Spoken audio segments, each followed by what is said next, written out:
All right, welcome. We got all regulars today. All right, so what that means is a little bit less kind of structure, a little bit more moving through things. You know the deal. I like to give it options if you're feeling good. See, the way that a class schedule works is you guys are, whatever I decide to teach, you're kind of here and you're trying to do what you can.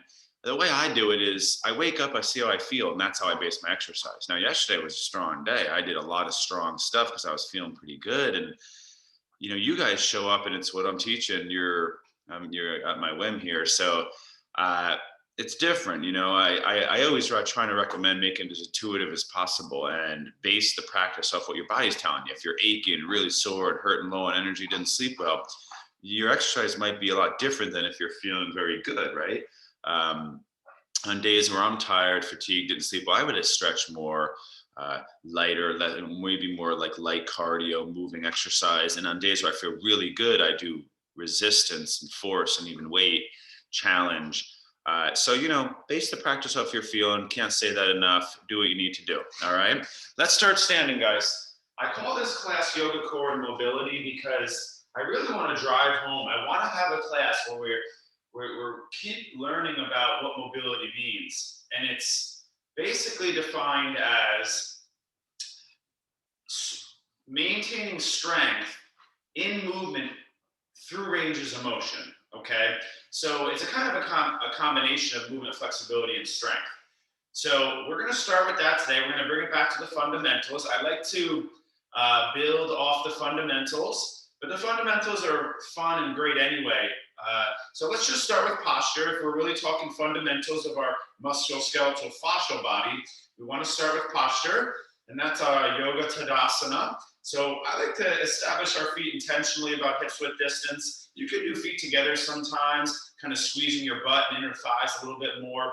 I like to even suggest some days throw a block between your thighs a little bit more and engage your butt in a way. If you see here, my block kind of rolls forward because I engage my butt a little bit more. I already did mention posterior tilt. We're going to talk about that a little bit later. But that is a posterior tilt activation where the block will kind of roll forward via the muscular engagement. And then you kind of roll your shoulders back and down. Now with the block, your feet can do some kind of odd things. Try to establish your feet equally down, all the arches, the toes, the heel, okay? Roll the shoulders back 2-3 times, lift the crown up. And I want you to stand with, you are kind of standing with intensity. To change your body takes effort. So you want to stand with integrity and intention. Now, what's our other musculoskeletal, fascial, foundational effort is the breath. Okay? So big inhale in your nose. Big exhale. Big inhale in your nose.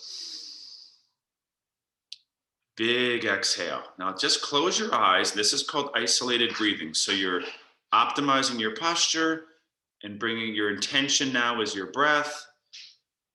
And it's 100% attention now on the breath. So you feel and follow the breath. We'll just do this for about another 30-45 seconds. So we don't sustain attention and intention here, but the intensity of your intention, attention on your breath. Not only are you deepening your breath, but you're trying to smooth it out. Not only smoother and deeper, but slower. Also, more abdominal breathing. Right, so I mentioned faster breathing is associated with the sympathetic brain. It's not bad to be in sympathetic brain. It's not like that's the enemy or anything. Chest breathing is associated with stress brain. Mouth breathing is. Erratic breathing is. Loud breathing is. So it's kind of this idea of merging all those kind of parasympathetic stimulators. You call it like anti-stress practice, right? All right, so my favorite way to warm up here, yogis, if we were doing real fundamentals, we could say walking or jogging, even walking uphill, but I want to go right into a squatting. You could do it with your block if you want to mix it up, okay? Nice inhale, you can bend those knees, reach your arms up. Exhale, notice I do pull. So it is the push-pull. It's fundamental. Inhale, my arms reach forward and up. I straighten my elbows and feel the front of my shoulder. Exhale, I bend my elbows and feel the back of my shoulder. Inhale, I flex my hips, bend my knees. Exhale, I extend my hips and straighten my knees. So this huge contrast movement. I like to say, guys, if you're not squatting regularly, big changes in your body start to happen in a way that's most likely not desired, okay? I like to suggest like squatting every day. You go on your morning walk, you start to warm up a little bit, and then you take a few of these. You know, maybe you grab a pole or a tree and you get a little bit deeper, flossing the knee a little bit more. Just notice, yogis, as I squat, you can overarch your back. You do want to, especially in warm up, make sure you're pulling your abdomen in to stabilize your core, particularly your lumbar. I don't like to say core. It's such a general term that really doesn't really mean anything, you know.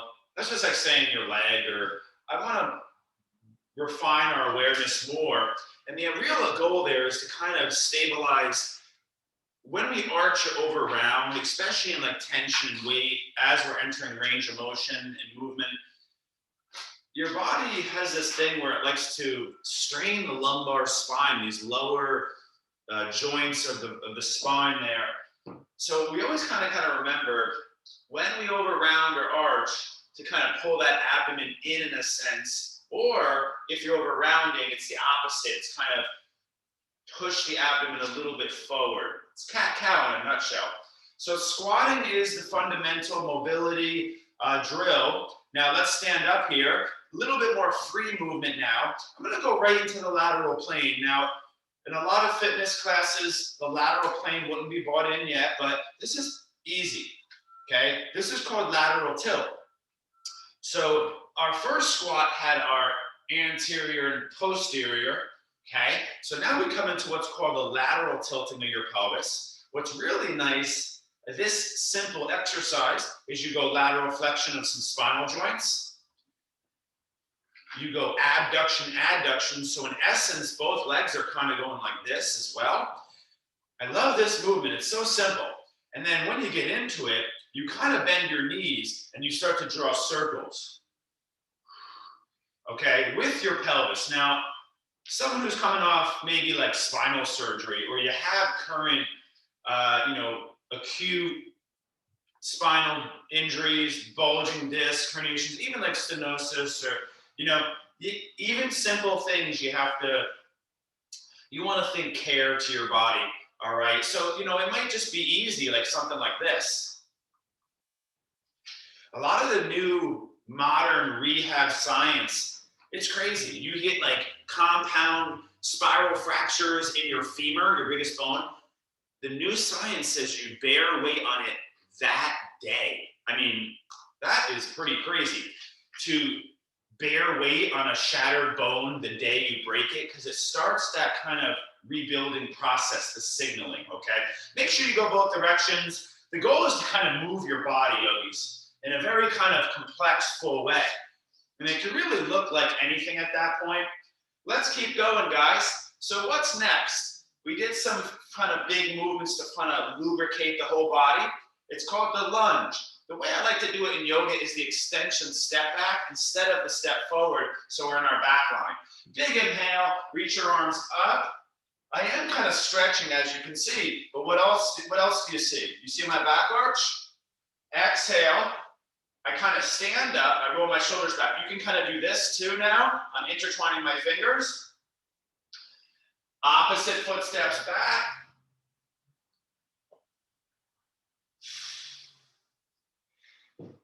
Inhale, I really lengthen my front body here, yogis, all right? You can see this, but again, I tend to overarch. Like last night, I was like, me and my girlfriend were taking a walk and we were stopped, and I was standing like this. I didn't even know. She was like, you're arching your back.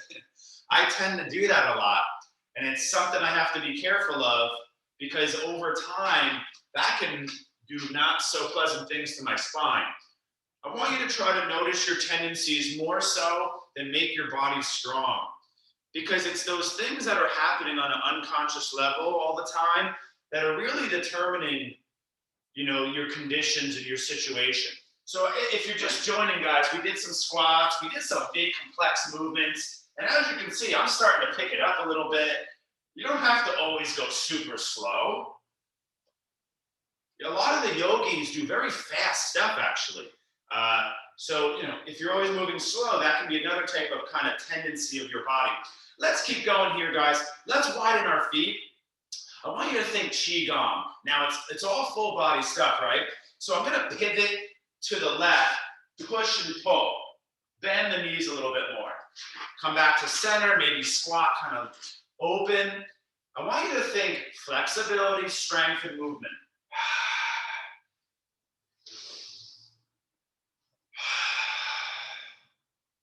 You can even go arms up a little bit. It doesn't have to be exact, but what you're seeing in my arms is now the asymmetrical push-pull.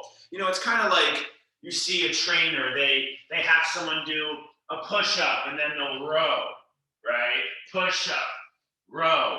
Or, you know, you see people doing all types of stuff where they'll hold one kettlebell here and they'll hold one kettlebell here. One isn't like a pull, one isn't like a push.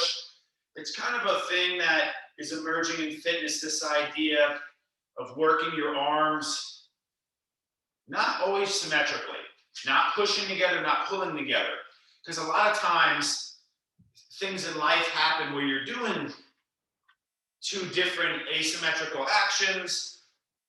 Too much symmetry is not good either, okay? You got to prepare the body for these type of asymmetricals. Now, I want to bring back to symmetrical, okay? Let's step up. After two types of lunges, one pivoting in a very transverse kind of approach, and now we're going to just tighten it up. Hip hinges. We're not going to touch our toes yet. Bend the knees. Lean your weight to your toes. Feet are about hips width distance. Now, you can see my back stays straight. This is where the people who overarch and lap a little bit easier than people who tend to be rounded, okay? Now you're going to come back up. It's the same thing. You squeeze that butt, okay? Inhale. Exhale. Inhale. Exhale. I'm just doing that breath so you can hear me. The exhale is kind of like the driving in to the force.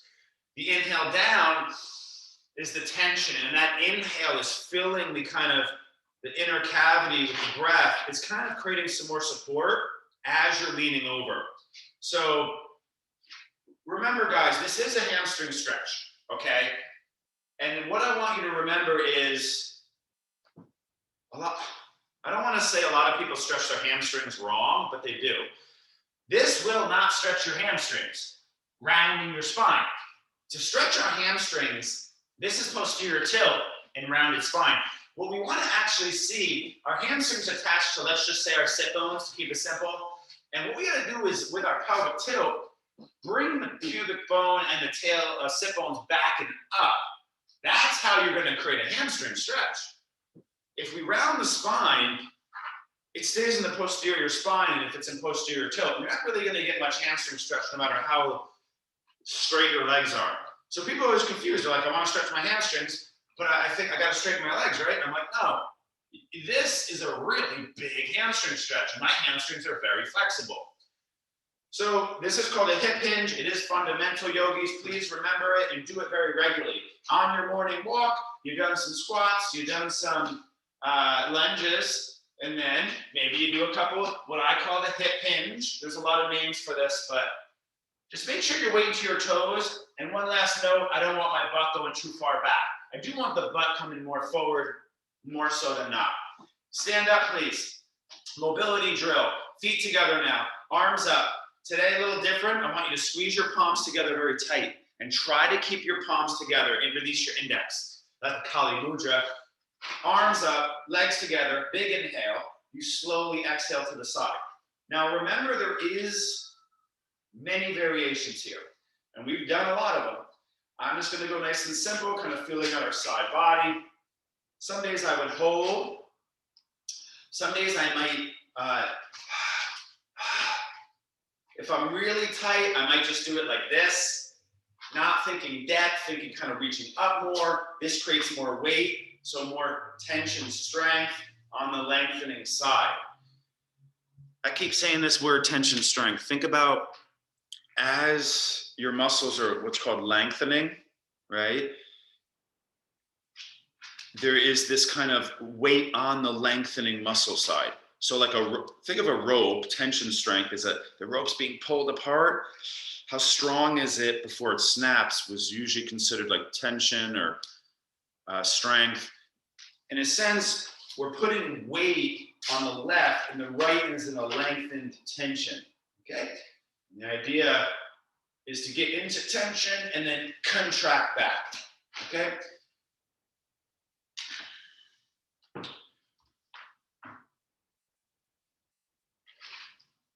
And just so we're clear, this is going to be our standing exercise today. So we're not going to do too much more standing after this. So we want to work on our feet. So stay focused, and then we're going to be on the ground. All right, yogis, so nice and slow. Let's step more in the middle of our mat. I am going to start going for one leg, all right? If this is too much for you, I totally get it. Do more squats instead. Do more one-legged hinges. I'm going to go right into our next hinge. One-legged, okay? I'm going to start with my left knee to my chest. Now, hands start on hips. It's all about your core and your legs right now, all right? If you have to pick, shoulders roll back and down. I really want to lift my left knee, okay? If it's all too much, you can just do this. Lift, lift, lift, lift, lift, lift. I'm alternating, okay? But if you're up for it, lift the left knee, okay? And then I'm going to slowly bend my standing knee, shoot my left leg back. We call it Warrior 3 in yoga, okay? You know, the idea in Warrior 3 is straight legs, straight arm, straight spine. But a new person is bent legs and bent spine, right? Someone who's tight, new to yoga. But the goal is to more go straight legs, straight arms, straight spine. And then I'm going to come up, I'm going to lift that knee, drive through my right butt, lift that left knee, and then I'm going to go again. Hamstring tension from glute compression, left leg lifts, glute activation, quad, and then it's hamstring more, hip flexor more. I love the one-legged hinges, especially as I come up into the contrast, counter activation. So in a sense, it's here, guys. I'd like to show you a little bit faster, just so you can see it a little bit more clearly. Okay, and ideally, you know, you're getting to about 6 if you're new to it. You don't need to do a ton, but, you know, the standard, you get to about maybe 15 is what you're working towards. And you're working on eventually maybe slowing it down to feel like that tension more, to feel what the strengthening action is. Second side, if you're doing one side and you want to just hold Warrior 3 now, remember in my Gentle Yogis classes, I'm here. You know, I teach Warrior 3 and Gentle Yoga sometimes, but it looks more like this. It's kind of like a little way down. We're starting to bend over in one leg. In the Power Yoga, sometimes we take it all the way down. It's called standing splits or toppling tree. So there's a lot of ways for different people to do this type of work on different days. But when in doubt, you just do another round of hip hinges here. So just do this, boom. It's basically bending over practice, okay? As we go on one foot, there's more stabilization, more coordination. Obviously, your muscles work a lot different. There's also more weight on one leg as opposed to the two. Last couple moments there, please.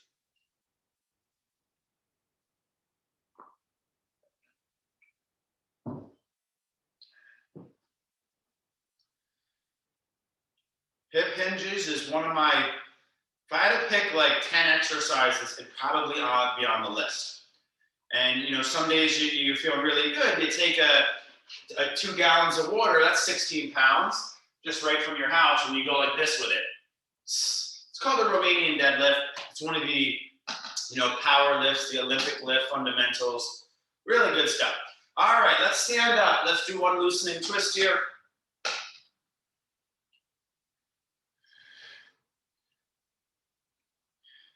Like I mentioned, general rule of thumb, wake up your front and back body and then start to go into lateral and rotational. That's always the safest bet. Okay, so, you jog on a treadmill, then you take some dynamic stretches laterally if that's your gym approach.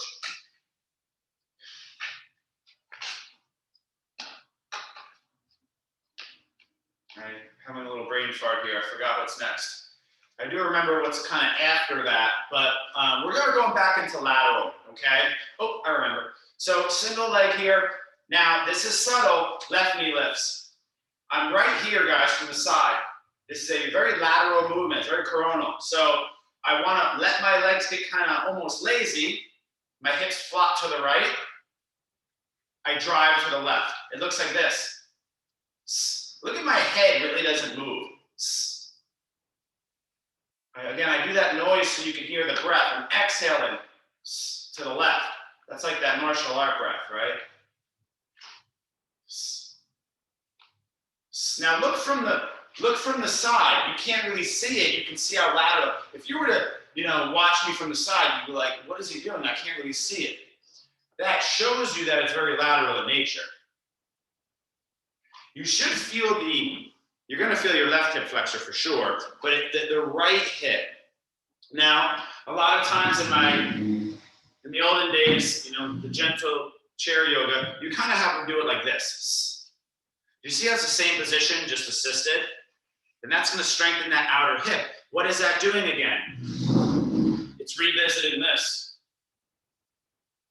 But now it's this. One-legged, okay? Second side, please. Get to 6. Try to get to 15 or even more reps. The legs are meant for weight, guys. Now, again, it's kind of like if you're like me sometimes and you get lazy on your feet, you kind of go like this. In a sense, it's that. I say get the legs lazy. Right. Lazy left, right. So whatever leg is down, the initial lengthening of that muscle is to let your hips kind of get lazy and flop to that side. So if your right leg's on the floor, you flop your hips to the right a little bit. You're not going forward and back. You're not going really up and down. You're not twisting at all. Last few, guys. This one can be a little confusing, but it really is an excellent exercise. And it's just based off the biomechanics. I didn't really learn this in yoga. You guys know I mix in the modern stuff, the exercise science with the traditional yoga stuff. You guys feel that in your hip?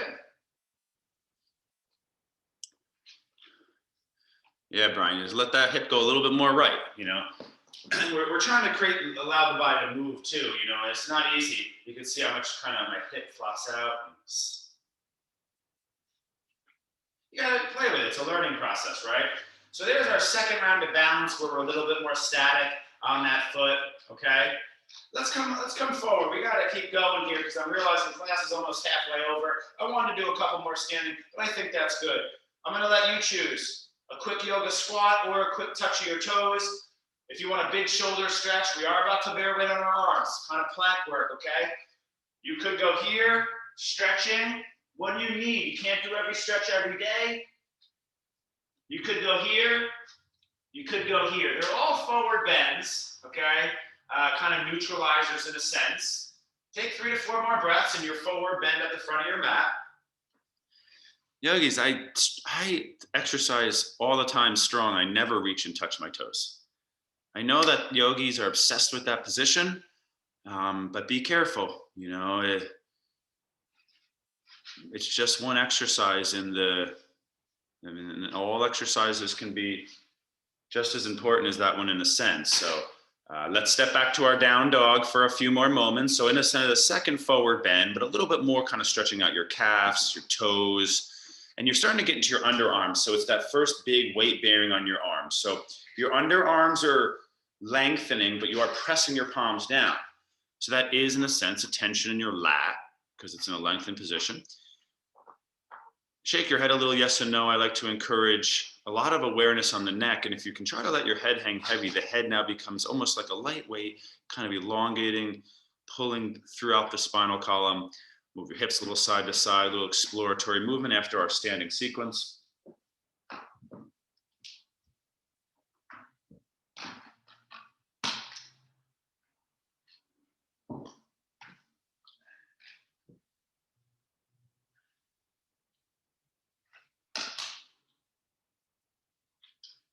Now I want you to take your time. To start, I want to think more movement. So, good old chaturangas, there's a lot of variations. So, classic Ashtanga, high plank, low plank, up dog, or cobra. Gentle looks more like this a little bit. You could even bend your elbows a little bit and come here. A little bit more like a child pose instead. See how I come forward, I bend. Gentle, such a good way. We got the more animal flow like. I did that class where we're here. Really powerful version looks like this. Uh-oh. You see how they're all quite similar? There's knees, chest, chin. There is reverse chaturanga if you want to see a really cool power version. So from dog, I would inhale, up dog. My toes are tucked, right? Watch. Exhale, low plank. Inhale, high plank. Exhale, dog. Inhale, up dog. Exhale, low plank. Inhale, high plank. Exhale, down dog. So I gave you too many options. Pick a one or two. Have a little fun in that space. Work on, in a sense, a type of shifting forward and back, shifting down kind of and then up, and shifting weight to your arms, then your legs, and back bending and forward bending, and bending the elbows maybe. Those are all what we're looking for here.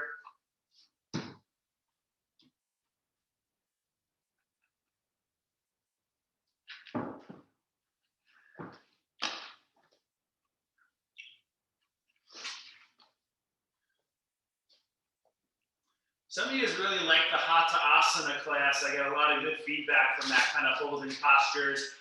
I might start doing that more on the Thursday morning because a lot of people that liked it were from the Thursday class, okay? All right, guys, so now we're going to go static. If you need to drop down to your knees for a moment, don't be shy. I'm going to take you off your wrists because the wrists just were, you did down dog and then you're doing chaturangas. But anytime you need to throw in a wrist stretch, that's always good to do. I don't take enough time in this class for that. So you got to add that when you need. So we're going to go plank hold. We're going to go 90 seconds. I'm going to put you literally on the timer, okay? So when you're ready, walk your feet back. Now, this is called gentle plank. I'm not starting the timer just yet. So this is called gentle plank. Just notice I'm not here, yogis. Okay? I want the hips about as high as the shoulders. Good general. Try to squeeze your butt a little bit. Spread your back. So notice I do lift up. All right, yogis, minute and a half. You are on the clock. Let's breathe. So now you're nice and still. So it's a more of a refined, subtle kind of stabilization.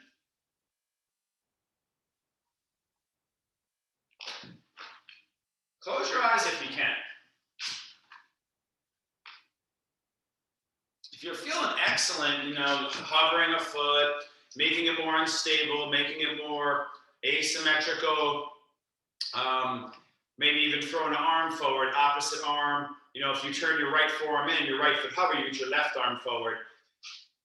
I'll be honest, yogis, I do hollow body way more. I don't do planks. It just, for me, I can hold them way too long. So, if I have an hour to exercise, what am I going to hold a 10-minute plank? I'll make it way more challenging by hovering that foot, hovering an arm, or I'll just do it on my back, okay?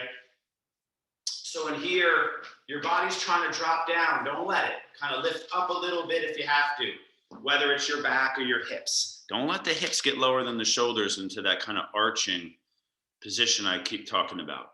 Pull that navel in and up. Engage those thighs and butt. You're turning on muscles here.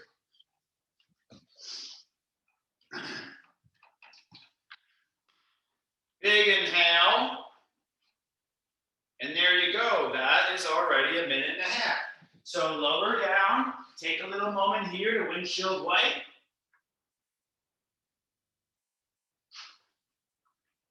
And I am going to go straight into locust today. It is core class. I'm not going to do cobra stretch. You're welcome to add that if you want. I am going to do this bind. Again, I did give a couple options for it, but now I want to work it. It's a postural correction approach. Posture workshop's coming up on Sunday soon. Last week we did glutes. So hands intertwined behind the butt. And now I'm going to inhale. I'm gonna lift my chest and my heart. So this is our prep for locust. I'm not lifting my legs yet. I'm pressing my pubic bone down, pointing those toes, engaging my thighs. You can't see it, but my knees are hovering, my feet are down, and I'm lifting the chest. I'm lengthening my neck.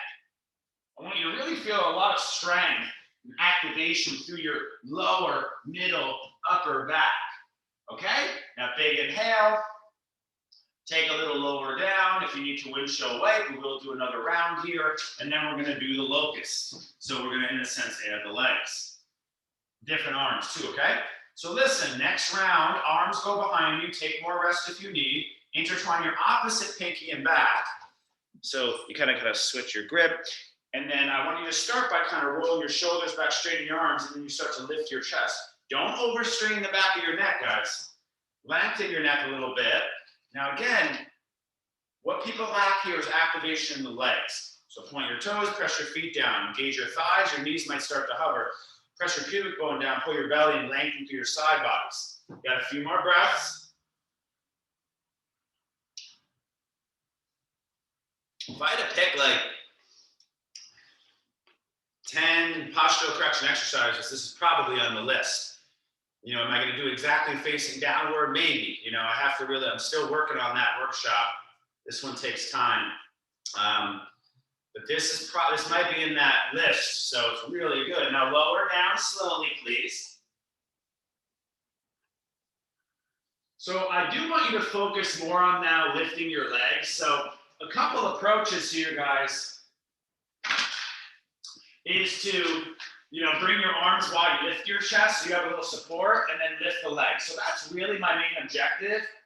If lifting your arms is going to not allow you to lift your legs, I'd rather have you keep your arms here, kind of pull forward, lift your chest, and then lift your legs. And then hold the legs longer, okay? But if you're feeling good, reach your arms wide to the T, lift your chest, your arms, and then lift your leg. Think of it like a plank for our back. I could say all day, oh, let's hold reverse plank. Is it the same posture? Pretty much, you know, it's just weight bearing. And, you know, most of us, our shoulders aren't ready for that. So here you can hold a lot longer, okay? We are gonna do 2 rounds. This is the first. Before you exit the first round, take another inhale, lift a little higher, please. And then take a little breather. Again, neutralizing, windshield wiping. Just to be clear, this is like our main back body. Last week, remember the glute class? We did really a lot of bridges. I think we did like 5 or 6 rounds. We did glute focused core class last week, if you missed, all right? So I want to do one more round, and to be clear, I have your arms here. This is called the back fly. This is also from postural correction series, right? So we're trying to teach our shoulders to kind of roll back. So arms go wide, palms are down, so it's lateral rotation in the shoulder, and then lift the chest, the arms, and if you can, simultaneously lift the legs. Try to straighten your legs though. That's the trick here. So they call it like triple extension. Your toes are pointed. It's really plantar flexion, but some people call it like extension of the foot. You're straightening your knee. It's extension of the knee, and you're extending your hips. Okay? A lot of intention through straightening that leg and pointing that toe and lifting it up in space. That's why I said keep your hands down if you have to, because our real focus is the lower limb now. The arms just did roll back very actively.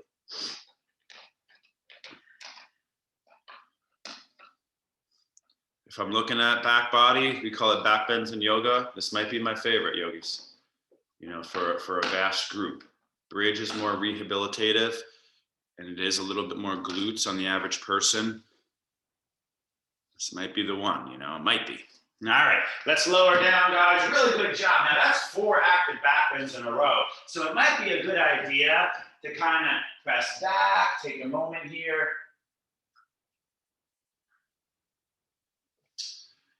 And we are gonna do a little bit of extra work now, rolling up, making our way up and swinging around here on our buttocks.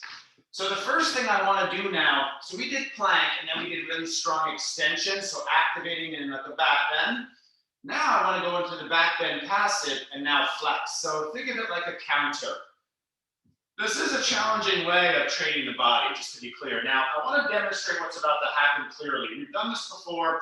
You will need a rolled up blanket, a pillow, a bolster. The idea is to create a hyper arch as we kind of round the spine. So look at this. My hips are on the floor. My head is on the floor. Do you see how this brings me into an arch of the back or an extension of your spine? Now, I want to break this down, guys. So you kind of have to brace yourself. The posterior tilt, you see this? I'm just breaking it down today because we need to understand this. A crunch, if you're doing like a crunch like this, is what we do more often. It's kind of like a half way of training it, okay? The goal really is to do a crunch and then a posterior tilt compound. So it looks kind of like this. So the other half is this. The first half is this. I'm crunching, keeping my hips down. The second half is my shoulders down, my hips. My pubic bone comes not up, but also toward my chest. It's not bridge. I'm not lifting my body up off of the pillow, okay? I'm just tilting my pelvis. Now watch what I do. I do both.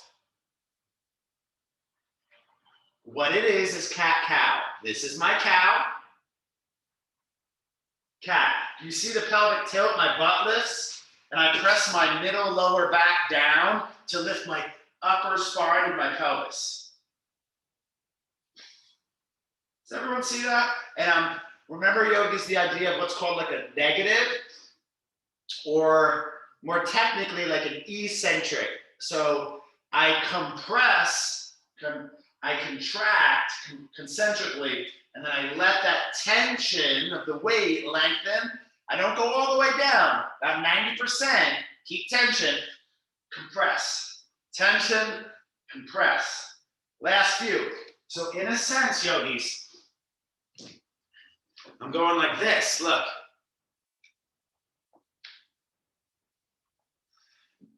It's not easy to teach this subtle kind of expression of the body. It is cat-cow. Now, when you're doing a crunch, if we were to relate it, it's like just your upper body rounding. But when we do cat-cow, it's almost more hips.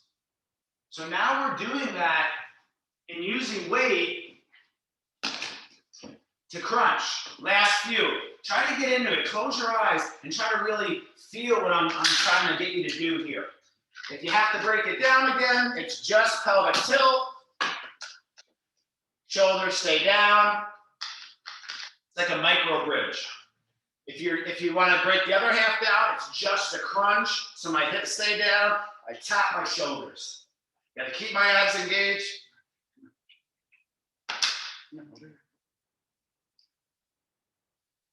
And then my abs are burning now. And then I take the compound, the two together. They call that the double hollow body. I do that on an exercise ball. I do it on the Bosu ball if I'm, doing a fitness as opposed to a yoga approach. Come on. Go ahead.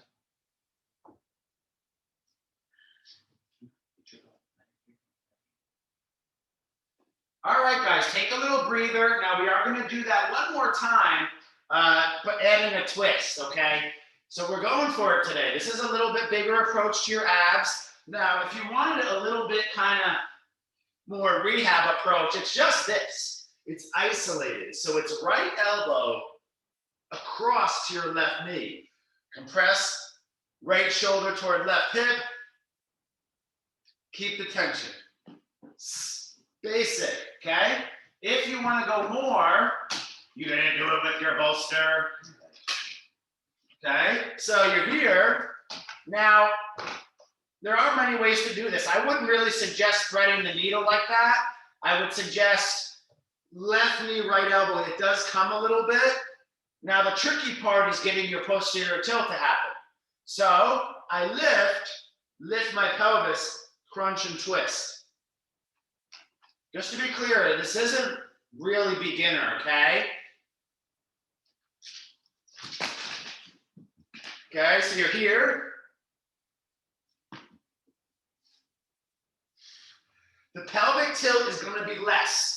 But the idea is to lift your hips up a little bit, to go into hyper arch more. Just doing hyper arch is fine, okay? So if it is too much, just doing this, keeping your hips down, is gonna be more. Lifting my pelvis is gonna be a lot more, okay? You're kind of squeezing a lot more.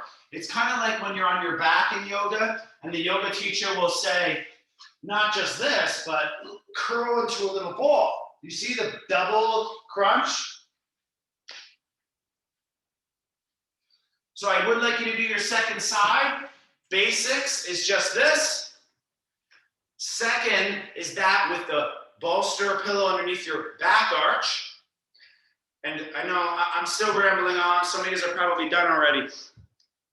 But I want you to see the levels clearly, that the first level is just keeping your back. Your back goes neutral flexion, neutral flexion. It's really not, I don't get the whole idea of always just going to neutral.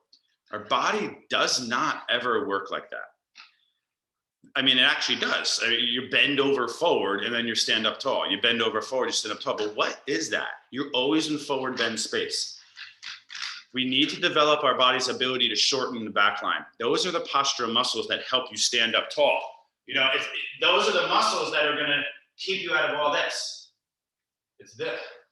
So we're actually going here, and then we're going here, okay? And then we're going here. It's more range, so it's hyper range training, and ideally that's what we're working for. So listen, guys, you're done there. I want to do one more now. You could use a block here. I'd say a pillow is easier. So let me show you here. I'm going to show you with my block. Now this is part of the leg tension. It's called the lever training. The legs become a weight that pulls through your abdomen. So I am going to keep my shoulders down now. I'm going to put my block under my pelvis. I want you to think restorative bridge, okay? And then, now you got to be particular with where your block is. You know, it's not jamming into my lower back arch. Now, if this is too much, just keep your hips on the floor. I want you to brace yourself, bring your arms down.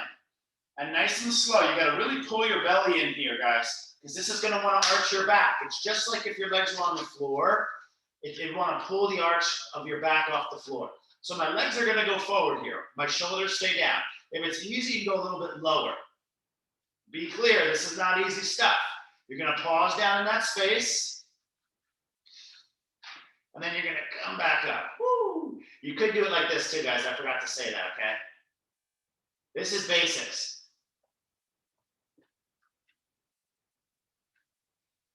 So go ahead. It's hyper training. In a sense, what happens? And when we always do it like this, you gotta press that lower back down. It's hip flexion to flexion, flexion to flexion. You know, if we do it here and you start to get strong enough, you can actually train your abdomen in a tension extension. So my feet are hovering an inch. They do the pulsing. They meaning gymnasts or people who can do that, who have really developed abdominal muscles. A lot of days yogis, we just do leg swings. I have you go down and I have you go up. How do I normally have you train our double crunch? Our double crunch usually looks like this.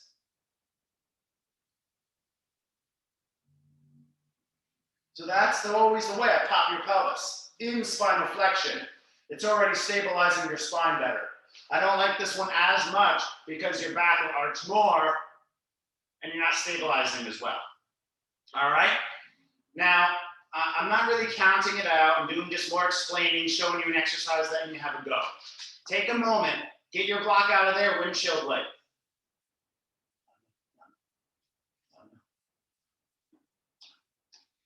So listen, guys, I want to do our side body. So we did twisting, we did more of the chest for some of us, and then we did lower. Now we're going to roll into our side. So we did the standing lateral movements, both double leg, single leg. In the plank forms, we didn't really hit the side body. I want to do it here today. I want to do both adductor and abductor. So we are going a little bit more into our hips now, okay? Now this one, there's a lot of options here. My bottom knee is gonna bend, all right? My top leg's gonna straighten, and I'm just gonna pad the head. Beginner option first, lateral leg lifts. Remember that half moon and side plank is a static hold, more of like an anti-adduction. This is a dynamic abduction. Now, if you want a little bit more, or let's say a lot more, you could prop your forearm up here, lift your hips up, half side plank with a lateral dynamic lift. You could do full side plank if you're feeling fantastic, okay? But in the core, I'm not really moving laterally right now. It's more of the hip focus, okay? I'll leave it there, those two options. I tend to give too many options. I like to try to teach awareness about how a lot of these exercises can be substituted and there's levels, okay? Second side, please. You know me, I like one round of many exercises. In a sense, a lot of different complex movements throughout the body. Let's keep changing it on the body.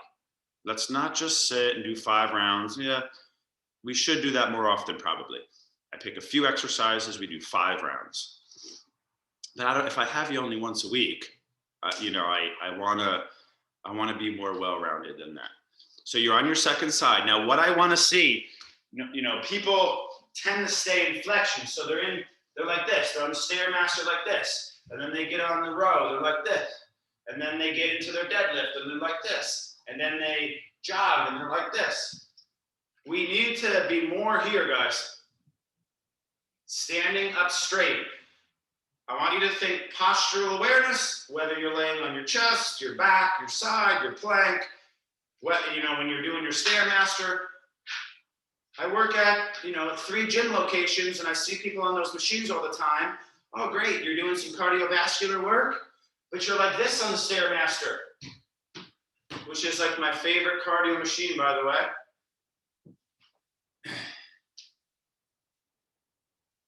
You know, and that is, you're doing something good, but you're also doing something that you're going to have to do a lot of work to undo in a sense. So you did your strong lateral hip lifts. Let's keep going. You're finishing up on your own there. I want to do our adductors. So this is a core exercise. The way we do adductors a lot in yoga, hold warrior 2, hold triangle,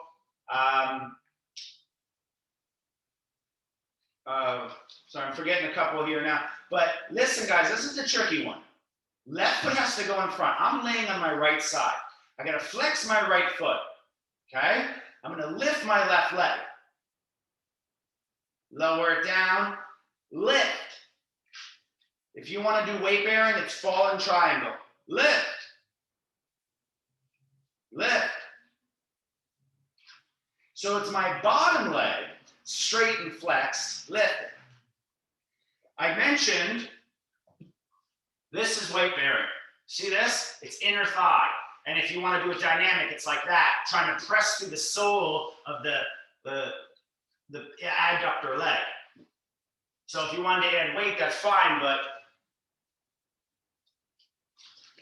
moving there is going to be tough. My goal is dynamic adduction. It's not something we do enough of in yoga, okay? We're always in a static adduction, and I want you to actually lengthen and shorten the muscle more, okay? So we always hold triangle, and we always hold warrior 2, but they're so static. Even if we move the leg, it's usually the front or the core, it's not the leg, all right? So we are coming to the end of our strengthening. So I want you to do your second side. And at your pace here, set it up, straighten your leg, and go ahead.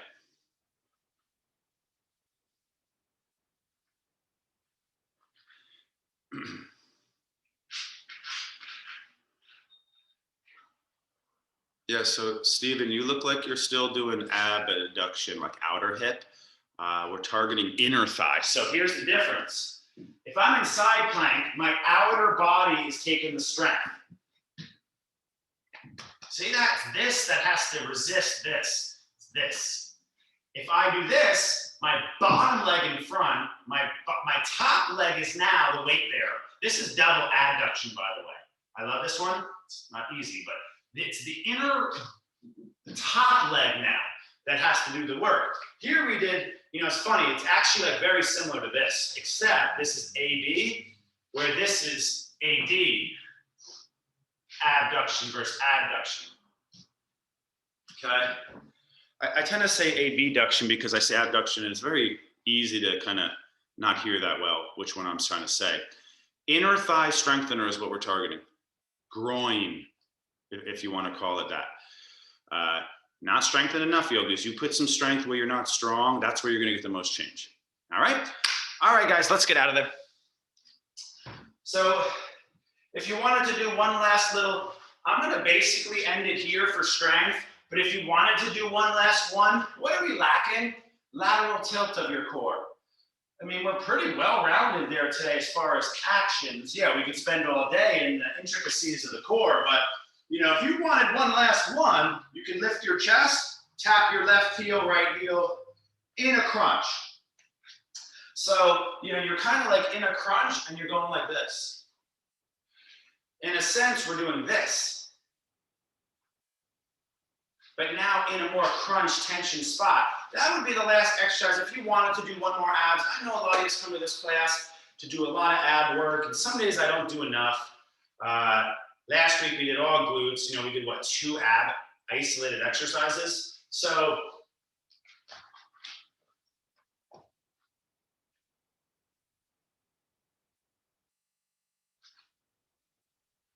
that's a really good one. It's quite simple. It keeps tension as you squeeze, so you can't go hyper range. It's really good stuff. In the advanced, you can do stuff like this.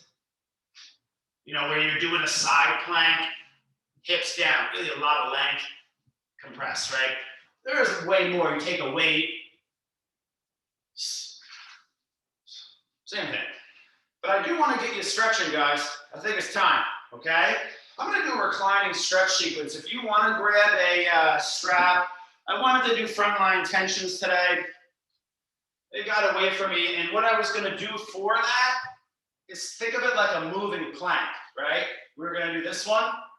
It's one of my favorite exercises for front body strength, the lean backs. Let's do some stretching here, guys. All right? If you have a strap, grab it, strap around your right foot. If you don't, you do it like this. You take a towel, a dish towel around your hamstring. You actively work on straightening your leg. Flex both feet, pull gently and breathe. It's been a very active class. This class tends to be very intense and fitness-like. So let's slow down now. Let's take a few minutes here stretching on our back. Close your eyes. Relax your shoulders, your face, your abdomen a little bit. Start to smooth out the breath. Come back to your breath practice, meditative awareness.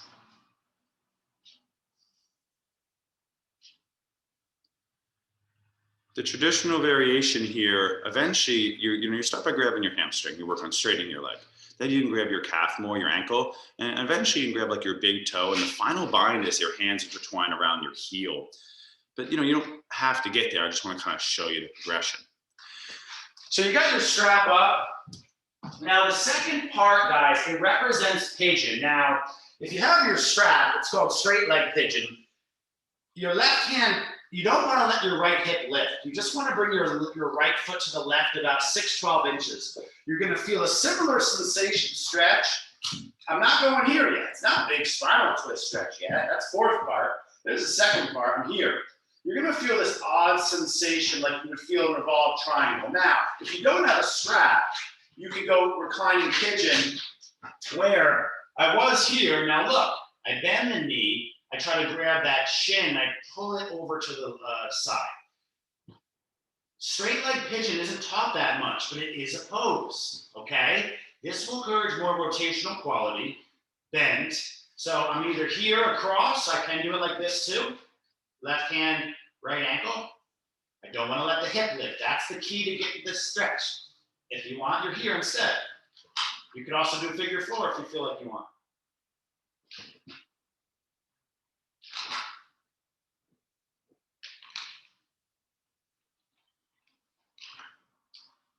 So that's going to be more of our outer hip and IT band, glute, okay? Now when you're ready, we're going to come back up to leg to the sky with strap or not, open the leg wide.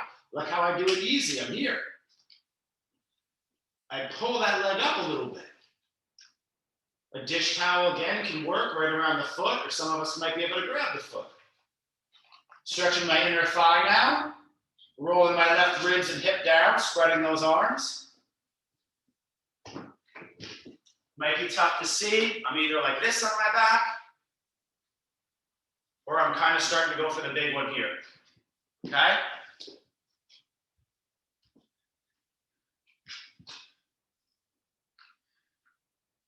You guys know this stuff. Good old strap stretching. We don't do it in this class, so I want to mix it in today.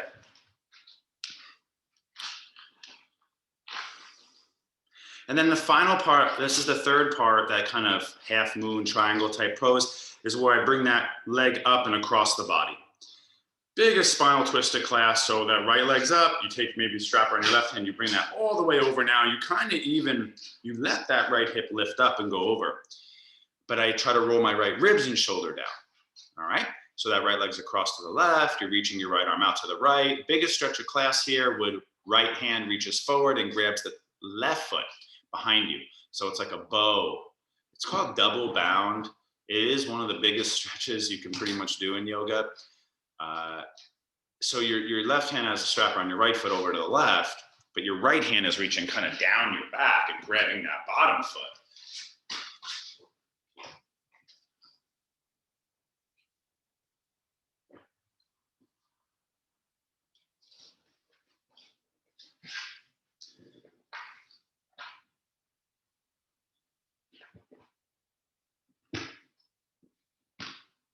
Yeah, some of you are doing dynamic variations and moving a little bit extra. That's cool. As long as you're getting a little bit of release today, the whole class was very kind of active. So we got our second side here, guys. I want you to release slow. It is about 10 o'clock on the dot right now, just to let you know, just in case. We're going to go maybe just another 2 minutes here, and we'll do a short meditation. We'll go about 5 minutes over today. So second side all starts right down the middle. Think of it like a pyramid in yoga or a split. I love this variation because your spine is nice and relaxed on the floor. Remember I said you round your spine, you posterior tilt too much here, you're not going to get much hamstring stretch. It's a good way to just it allows people to just naturally not round the spine here. Okay. Pull that foot toward the shoulder, close your eyes, take a breath or 3. Sometimes what happens here is a lateral tilt. So if my left leg is up, my left hip will want to lift. It's that same thing. If I'm in pyramid, if my left leg's forward, we cue left hip, sit bone back in space. That's that same cue, yogis, all right? The leg wants to take the pelvis with it via tension. Don't let it.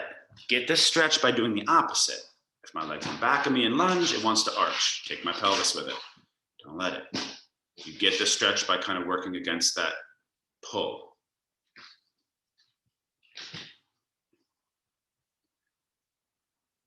Okay, and then there's the second part, your left leg via your right hand goes pigeon, it goes over to the right 6, 8, maybe 12 inch. But you got to keep your left hip down, left glute down.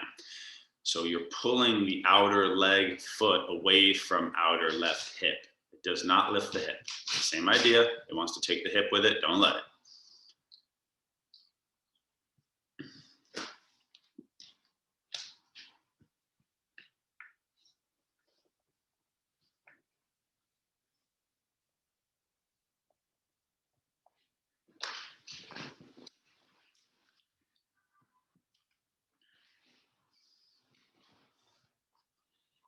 So that is the second part. So it's like the outer thigh. Then you go inner thigh, which your left hand takes the strap again, and you open the left leg to the left. It's always good to have a bolster, a blanket there if you need, block, rest your thigh on it. And that's going to want to roll your right hip kind of up and over. Roll that right hip down.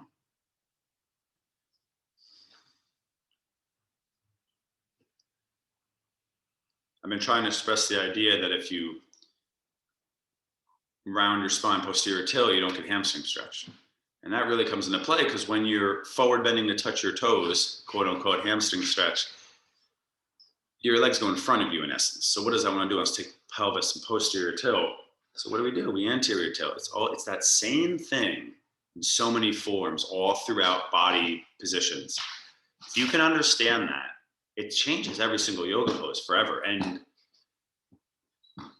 it really opens up a lot of doors in how the postures are going to affect your body. It also won't strain the body so much because it's that pulling that's causing a lot of inefficient weight in the body. Okay.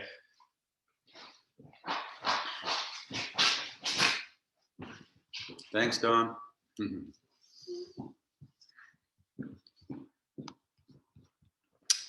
You know, that's the third part. Then we have our final twist of class, the big twist stretch. We didn't do too many today, so make it a nice one here. Left leg up, right hand takes strap across. Again, you might want to scoot your hips to the left. The right leg has to walk to the left because what can happen is you're almost like this on your back. So as I bring my left leg back, I want to go here more. And like I said, your left hand can reach and grab your right foot for the double bind, biggest stretch of class. At that point, we're almost in like, contortionism.